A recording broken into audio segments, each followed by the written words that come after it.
guys, Johnny B here and bringing our episode number ones where I commemorate the songs atop the Billboard Hot 100, the Billboard Hot 100 Airplay, the Radio and Records chart, and the Billboard Top 40 Mainstream chart when applicable, of course. And we are just trucking along in the 90s and we have arrived at Nelson and Love and Affection. Can't Live Without Your, in parentheses. Now this song only topped the Billboard Hot 100. It did not top the Airplay charts, but because it topped the Billboard Hot 100, I do want to mention a little bit of history behind this band because it's very vital to this show. So, of course, the Nelson brothers, they are Gunnar and Matthew Nelson. They are the sons of Ricky Nelson.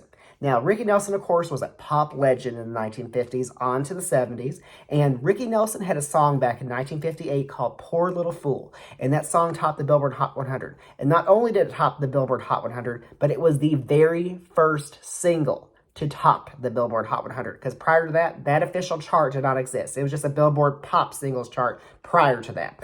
And also, Ricky Nelson's father, Ozzie Nelson, also had a number one hit with his orchestra. So it was Ozzie Nelson, the orchestra, and they had a hit back in 1935 called And Then Some. And I think that those three entities had that distinction of being the only multi-generational family to have a number one hit on the pop charts. I think that's true. So, you got Ozzie Nelson, Ricky Nelson, and the Nelson brothers. Anyway, that history aside, moving on, I would just say that this song, it's kind of too cheesy for its own good. They had the aesthetic of a hair band. They had the look, definitely, but they did not have the execution. It was just pretty much a really huge power pop act.